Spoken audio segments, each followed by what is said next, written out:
What's up, ASG? Welcome to another ASG Rewind. We just got finished watching Transformers 2011, Dark of the Moon. In honor of the Transformers 1 movie coming out September 20th, we're trying to get in all the Transformers movies that we can, even the 86 or the 80s film. Yes. The animated film. We should be doing a podcast episode night of or day after the premiere of Transformers 1, so stay hyped for that.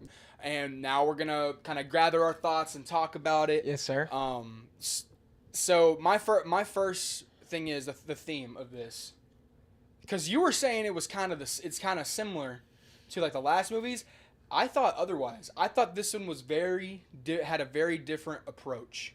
As far as the story, it does have a different approach. So the story is in this one, instead of we're searching for something, they're trying to bring Cybertron back to life and bring it to replace Earth, essentially, and have the humans be the slaves. Well, I thought it was have their atmospheres connect. So Cybertron is there and Earth is here, and they were just kind of like take over Earth while bringing Cybertron back. Maybe, I don't know. That's how I interpreted it. I thought it was more of a destroy Earth. Right, and I guess you could look at, I don't know. Yeah, it's whatever, like to look at it however. So that definitely changes, but what I mean by they're all the same is just the pacing. Okay, yeah. All of them is the exact same. We get jumbling around, joking around in the first quarter of the movie. Then we kind of are leading up into some stuff. We get some rising action. We get rising action for a long time. Yeah. And then we get a long, crazy ass. That's true. That's finale. Actually very accurate. And that's what I'm kind of realizing with these movies. So you're right. They do have that kind of same vibe like to feeling, them. Same feeling, same pacing. But I do like the post-apocalyptic kind of taking over Earth. I like that, and they brought hella Decepticons in. Yeah, that's what I liked. I felt like in the other movies we didn't see enough because they were just gone. Yeah, but they brought a bunch in this movie, and we are starting to get to the point where the fans have complained to them enough that they're kind of giving them like some designs, and you notice it. You designs. Really notice it. Yeah, because Shockwave, he's a standout in this one. I feel like he's a standout because you see like Transformers fans know like they when they see a Transformer, because the way he walks out, Transformers fans will understand just by the head shape and body shape. They know who that is. Yeah, they're like, oh shit, Shockwave. Yeah. I guarantee it because I didn't know anything about it. I was just like.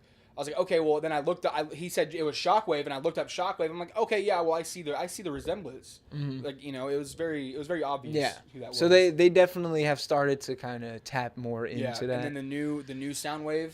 Or the new Soundwave, which becomes the new Michaela's car, which we'll get into here in a sec. Right. But the new Soundwave. I guess I'd say I like that Soundwave a little more than Satellite Soundwave, just because it is like a Soundwave that gets to be down there with the Decepticons and shit, but it's still not Soundwave. Right.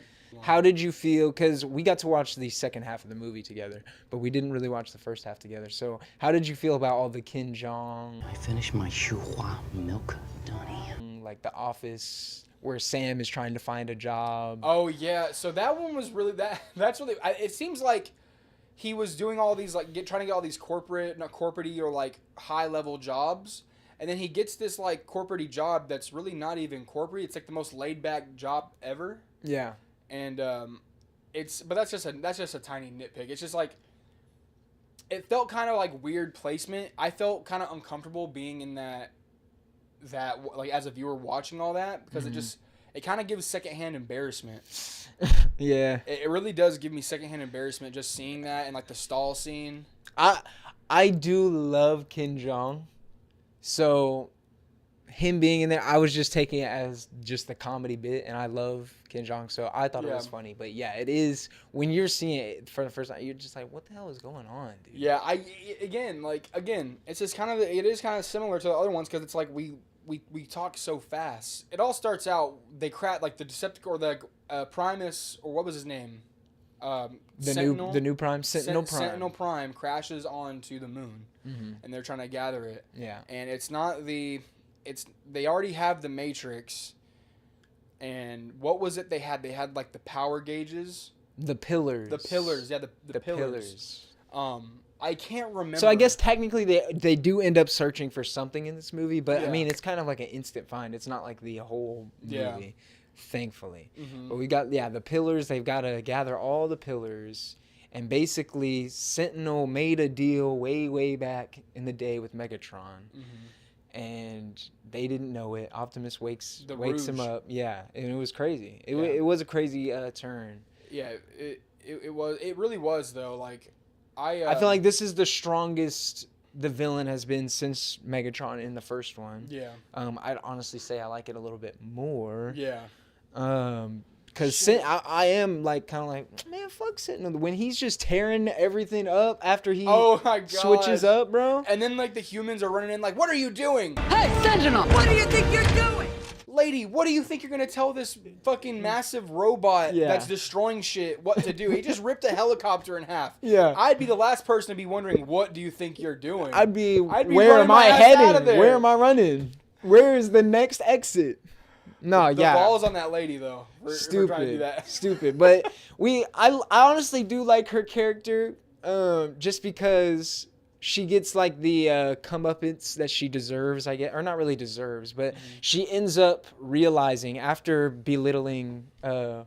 Witwicky Yeah. and his girl and all that, she ends up realizing like, oh, this dude, he's not just a messenger, because she points out, she's like, oh, It he's is- just been it a is- messenger for the. It was pretty interesting to see like humans take down Starscream. Oh yeah. It was that part was interesting. So Mm-hmm. I'm not saying I liked it for any means. It was cool action, and then oh my gosh, the bad CGI. Like when he's getting flown around everywhere, and then the bad Yeah, CGI kicks they in. definitely were testing the CGI limits. But there. that's how it is though. 2011. I remember the Flash. The Flash had like Oh, yeah. crazy bad CGI. But that's a TV show. right. Yeah. I guess you're right. That is a TV show, and this, I mean, still, it's a 2011 movie. CGI today still can't pull off a realistic face. Go look at kinda- the Flash movie. Shit, we could talk about the Flash movie Yeah, CGI. That was a 2023. Right? Yeah, so yeah, no, we're still not there with that. So they just were trying something far too early. What we haven't said yet is the new female. Yeah, let's go ahead and get into that.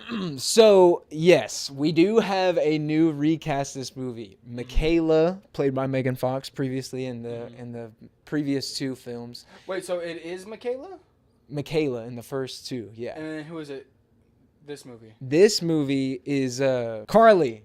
Carly. Yeah. Okay. This movie is Carly, played by I don't know why I couldn't remember her name. played by Rosie Huntington, and this is, I guess, her first role ever, which we'll talk about a little bit in trivia. shit.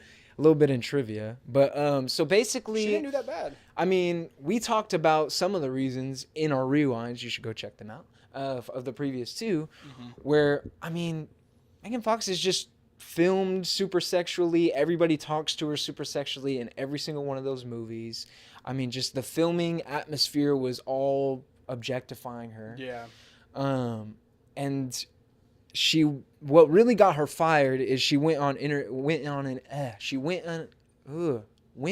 interview and said he wants to be like Hitler on his sets, and he is. So he's a nightmare to work for.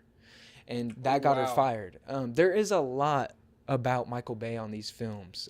If you go watch like the behind the scenes footage, like you have Shia and the crew, they came up with a term called Bayham, like mayhem, but it's Michael Bay, Bayham.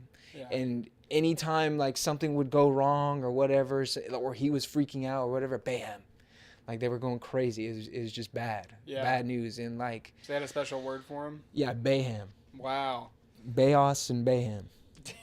Damn. But I guess like People hate that some guy. of it was really bad, and I'm just gonna go ahead and say it right now since we are talking about the Bayos and Bayham, and I don't want to get it into the trivia because it is more of a fun kind of time. I mean, on this film, like somebody almost died. I think they might have died, but they were definitely in like a coma, Wow. a Holy comatose shit. state after this movie. I wonder what scene. That highway chase scene, yeah, when they were filming that. And all the cars are getting flipped When, up. oh yeah, when Bumblebee. Oh yes. Yeah. Okay, yeah. When Bumblebee turns into that little like has a minigun and he's like shooting while he's driving. Yeah. Wow. Somebody got really fucked up. yeah. Yeah, Damn, and they dude. might have passed away. So if they Yeah. did, like, you know, Yeah. rest in peace to them. Yeah, for Insane. sure. I guess in that scene there is a reused shot from a completely different Michael Bay movie of a car being destroyed. Oh wow. Because to replace that scene essentially. Damn. But yeah, That's crazy stuff. I never So knew that. Michael Bay is like Hitler on his sets, and that's what she said. So that's why she got fired and was replaced by what's her name, Huntington. Damn, bro. This character was Michael Bayos. This story and everything was written for the Michaela character, and it's Really? pretty obvious. It's you're hired to a big car firm, Yeah, new yeah. boss, and they just quick rewrite. We have the mom and the dad saying like, "Oh, I'm glad you're with the new one because Michaela was mean or whatever," and you're just like, wow, "Okay, just taking jabs. just okay, Michael Bay, calm down." Yeah, that is kind of weird. But Megan Fox ends up working with him again for Turtles. Oh yeah, One, that's right. and so The timelines on this, that's crazy. Calls him. Wow. Calls Yeah. him so I wonder if is the female gonna be replaced again, or are these next movies gonna be like? So after this one, this is the last Shia film, if I remember correctly. Yeah. After this, it is our boy. Mark It's our boy Wahlberg. Mark Wahlberg. So Mark Wahlberg, and is this gonna be a new universe, or like is this a soft reboot of this movie? No, it's same universe. Is it Sam? No, there's no Sam. So no Sam, no. Sam no gets Claire? mentioned by name, I think, or it's either he gets mentioned by name or Optimus is like, "Oh yeah, I knew a friend on Earth once, and he was a good friend," or some shit like that. Okay. But I'm pretty sure this is the last one with. I'm really curious to see how they do that. What the story is. It's pretty just shoved aside for the most part. Since this is the last one with him, and we haven't really talked about him too much, what do you think about Sam Witwicky, Shia LaBeouf's character in these three in the trilogy? I think it's a interesting character for sure, because it is kind of like our main character, our main protagonist, and everything kind of is just happening around him. Yep. So he is a pretty interesting character. He's definitely got that plot armor. Which is like, it's okay. The ultimate plot armor during that highway chase when Bumblebee like flings him out. Yeah. And he's flying through the sky. yeah. Oh, and then he grabs him and puts him inside of his body. Mm-hmm. I always was like, he definitely should have got shredded as he was getting put inside of a transformer. Who knows? I mean, those comfy seats maybe caught on. I don't know. But it's just, I don't know, like, I think Sam Shia as doing Sam, I thought I would have wanted to keep him longer. Like I would have loved to see the growth with Sam. Because I think after this one, the natural progression of his story definitely would have been like he is a part of the government stuff. But I didn't care really. I do not care about the romance. Because it's not the one that we've been following, and they just shoved you. So yeah. I really didn't care about the romance. She doesn't do much. I mean, we get a couple like slow-mo shots of her just kind of just looking off into space, just gazing. Yeah.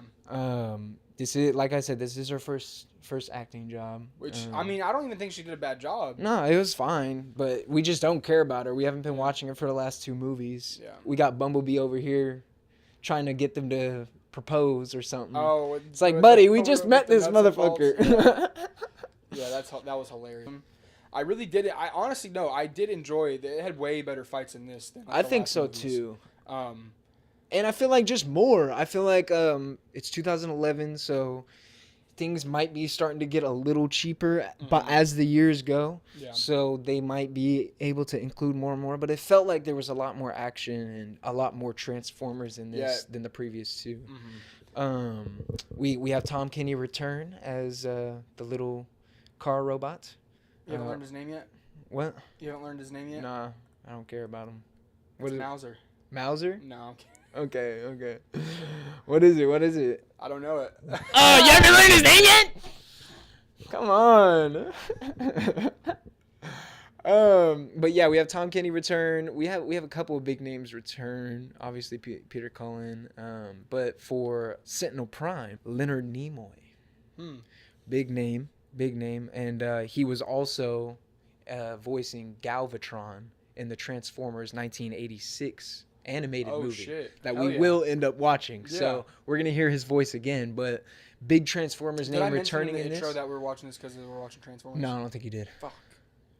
But we'll mention it in the outro. Okay. Or you could just say it right here, and I can try and cut it into the middle. Okay. Yeah. Let me say it right here, Chandler. This is where we're gonna stop. Awesome name, big name in the Transformers community. I didn't know much about him, but that's pretty cool. It was supposed to be Sean Connery. Ooh, yeah, wow. It was supposed to be Sean Connery, but they didn't get him. One thing, okay, so I was gonna mention. Oh yeah, so Megatron, and so I know last movie we were like, oh, Megatron is kind of like sidelined in this. Yeah. In this movie, he was even more sidelined on this movie. Yeah. Like way more sidelined. He's got his head. I like the design with the little hood. And yeah, that is pretty cool. It is cool, but he is sidelined for most of the movie until what's her name? He literally, it's like he saves Optimus. Carly goes up to him because I mean I guess it was like a smart moment from her, but like you were nothing but Sentinel's bitch. How gullible is Megatron? Right. But she's just like, Megatron, after this you're gonna be, what's his name's bitch. Like, is this really what you're working for? And he's like, no, I'm gonna be the leader. And then he goes and fucking takes care of what's his name for him. Yikes. Yikes. And then Optimus is like, yeah, I don't know why you did all that, because now one arm, I'm about to just handle your ass. Yeah, he does. He fucking does. He definitely, and it's like he gets lucky because what I was saying is that he gets Megatron literally saves him. Yeah.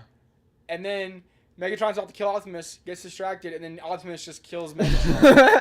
And then it's just like, imagine if Megatron wasn't in this movie. Yeah. Like Optimus Prime would be done, and then Bumblebee would have been our main character from the next movies on. Yeah. Yeah. That's how it should have went. But not really. I don't know. Yeah. I don't know. I don't know. I want to know how Transformers fans felt when watching this. At that moment, were they thinking that, or were they kind of happy how it ended? Yeah. I don't know. It's just Optimus is another step more ruthless, I would say. Yeah. After they return from the fake going off into space, we'll kill them all. John Turturro returns as what's his name, the Sector 7 agent in this point of the movie. So now he's went from Sector 7 guy to Butcher to now famous author about the Autobots and all this. Yeah, he's kind of, I'm just annoyed with seeing. You don't like him anymore. I'm annoyed. I'm just over it. What happened to the other guy? Yeah, he's just gone. Yeah. So why is this guy in here? Because he's a fan favorite. He's a fan favorite, bro. Was he? Yeah. I don't know. He's not a fan favorite? I don't think so. Not to you? No. He's definitely a fan favorite, bro. No. He's definitely a fan favorite. No way. Yeah. So people just want him in the next. Oh, I hope he's in the next movie. People want this Malik guy. was sitting right here in this chair, biggest Transformers fan we know, saying that John Turturro is his guy and he carries these movies. Really? Yes. I forgot that he really said that in front of me. Yeah. He loves John Turturro in these. Well, I thought he meant for the first two. I didn't know he was going to be in the third one. Yeah. That's wild. He's cool though. He's cool. Yeah, he's all right. He doesn't really have much to do.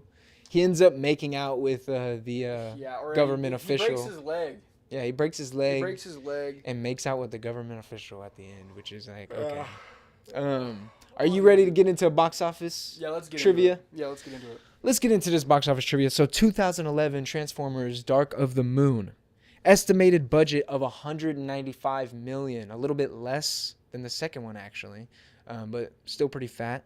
But this is our first Transformers to gross $1 billion worldwide at the box office. Damn. So first one to hit $1 billion. who knows what it hit after all the toys and the fucking Yeah. streaming and the DVD sales, because it was 2011. Yeah. So yeah, insane. This movie did bomb for them at the box office. This was the second highest grossing movie of 2011, right below Harry Potter and the Deathly Hallows Part 2. Huh. So it was right up there competing with, you know, everybody's favorite franchise, Harry Potter. So Dang. it was doing big things. Yeah, it was doing a lot. Obviously secured Transformers for another few years for us. So. Yeah. Hell yeah. Let's get into some fucking trivia though. So according to Michael Bay, 532 vehicles were destroyed in the making of this movie. So they destroyed almost 600 cars, making all the destroyed vehicles Cars that and actually da-da-da-da. drove. Well, no. Actually, that is the other fact. They were given and owned by like an insurance company. These were all like flooded out vehicles and stuff like So that. how do they move them? Well, they were flood damaged. So you have them moving on tracks, and then they're not actually driving. Oh, okay. The car is like on a track, and then at a point in the they track, just have it a fucking vault, yeah. launches that shit. So yeah, almost 600 cars. I wonder how much they paid to get 532 cars in there. But during the filming in Washington D.C., which I'm pretty sure is the bridge scene, the Chevy Camaro that played Bumblebee was struck by a Metro Police K9 SUV, responding to a bomb alert. Whoa. Yeah. The police officer Damn, that's involved wild. sustained some injuries, but he's cool. Okay. And the Bumblebee sustained a bunch of damage, but they had extras on set or whatever, so it doesn't really matter. What, But extra Camaros? yeah, they had extra Camaros on okay. set, obviously. Yeah. So it didn't really matter. 'Cause But he had to be the brightest fucking car. shiniest. Yeah, Yeah. shiniest car. Dude, I wonder how, like, if every single time these movies drop, like, the sales for the Camaro jump a little bit, like, every single time. I bet. I wonder if it. Because they're like, I'm gonna have Bumblebee. Yeah. That's all they're saying. I guarantee. They're like, I'll basically have Bumblebee. Yeah. Exactly. What did you think about his sidekick? We get the sidekick for Sector 7 guy, Alan Tudyk. He plays the weird accent guy. Oh, that guy. Yeah. I didn't really pay him a lot of attention. Yeah, he doesn't really do much except for that one scene. I'm the old me. That was the old me. So that line, that was the old me. When they're in the bar and he like starts taking everybody out real quick. Yeah, I don't really care for that. Yeah, he says that was the old me. So that line is actually in reference to another character. He decided halfway through shooting this movie that the character that he was playing in this was actually the same character that he had played in 28 Days, a 2000 movie. I've never seen it. In that movie, he played a gay German performance artist. So he decided that this character was the exact same guy. Decided that character went on to get trained by some SEAL operative, whatever, and then he became his, like, you know, butler or whatever the hell he is. And then that was the old me, was in reference to that. 28 Days? 28 Days. Look up the movie 28 Days. If it's the same movie I'm thinking of, why... Who It's would care got about Sandra that? Bullock in it. This? Yeah, that's like an apocalypse movie. I don't know. Same character though. Trivia. Maybe outside of maybe the same character traits. No. It's the same character. That he added the line because it's the same character. There's no way. That's what he said. That's what not he true. said. But yeah, that's just the actor saying bullshit. I don't think that's actually true. Okay. It might not be true, but that's what he said. So that's trivia. So as we said earlier, Leonard Nimoy returns from doing Galvatron in the Transformers movie 1986, and he's doing Sentinel Prime in this. Before he was going to do it, like I said before, it was going to be Sean Connery. If you look at the Sentinel Prime design, they actually modeled it after Sean Connery before like Oh, shit. securing the casting. Yeah. So if you look at it, he has some like Connery Let me to see- his let me- Let me face. see if they have. Let me see that. Let me see. Maybe. I mean, all right, maybe. So you have a little bit of Sean Connery to his face, and they also added a line from one of Sean Connery's older films, Highlander, 1986. Sentinel says, "There can only be one," and I guess Connery says that in that movie as well. So they really did want to get Connery for this role. I wonder why they didn't get him, but I like Leonard Nimoy as Sentinel a lot in this movie. A lot. Oh, I really wow. like Sentinel. Okay. I really like Sentinel Prime. I think he's a solid villain. Definitely fucking stomps the Fallen from the second one. Definitely stomps the Fallen. Yeah. So, yeah, fuck the Fallen. And then last little bit of trivia on Rosie Huntington Whiteley, the new Michaela. So like I said, no previous acting experience apart from appearing in a Michael Bay directed Victoria's Secret commercial. So she was a Victoria's Secret model. Okay. Michael okay. Bay saw her, took her to an audition, invited her to an audition, and they loved her, and she got onto the movie, and that's how she replaced Megan Fox as Michaela. I mean, like I said, I'll sound like a broken record. She was not that bad. No, she was fine. She did good for her first performance, Mm-hmm. but it is kind of crazy for that being your first role. Yeah. Mm-hmm. Like, wow. Yeah. Have we seen her in anything else? That's what I want to know. I don't. We can check real quick. Yeah, let's see. Mad Max Fury Road. Oh wow. About Face. Oh wait, hold on. What was her role in Mad Max Fury Road? The Splendid something. We also have Patrick Dempsey as Dylan. He's the boss. So he got this role literally, I think it was a Porsche convention. Michael Bay saw him there, talked to him, offered him the role, and said, "All right, come to set tomorrow morning." And that's how he got the part. He wanted to do the part. He accepted it because he had never done like a big time role like that. Right. So literally, Michael Bay is just plucking people and just tossing Been them in into this movie. Yeah, it's crazy because it wasn't. I The don't know. human actors. Yeah, and it wasn't. I think really we even got that enough insufferable, but It Transformers. was just kind of like, what? I think we got enough Transformers that like you were saying, it wasn't insufferable. Yeah. But the human stuff was just maybe even weaker in this than the other ones. But I definitely think for me, just since we are through with the first trilogy, I'm gonna just do a very quick ranking. I would do Transformers 1, Transformers 3, Transformers 2, 100%. But that could change due to everything else that goes on when we watch these. But Yeah. for sure, that's I where I'm just sticking really right just now. need to get through these movies. Mm-hmm. I'm more anticipating the animated film and Me too. and Bumblebee, Yeah. like the solo movie. But Oh yeah, and I Bumblebee just is gonna wanna- be a number one. I just want to get through these movies really. Well, we're I'm almost not the there. biggest Transformers fan, but I do just love the characters of Transformers like a lot. They're very iconic. Yeah. But the movies, I'd say I like Transformers, but the movies, man. I think the new, or I think the old like animated movie is really gonna like Yeah. make us kind of Geek out on Transformers. Yeah. I'm sure it will because I've heard a lot of good things about the movie or the animated. And if we movie. end up getting those freaking masterpiece figures, oh my gosh. Dude, I'm getting one. Yeah. But that Sega Genesis Transformer, bro, Got it's a actually snag. out of stock. It's hard to find it anywhere. Yeah. The one on eBay I found is like $500. And it's not even the one that I really want. Mm-hmm.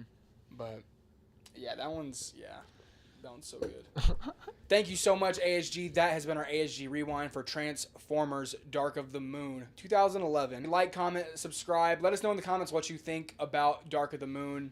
We really want to know your guys' opinion on that. Catch us next time for Transformers Last Night, I believe.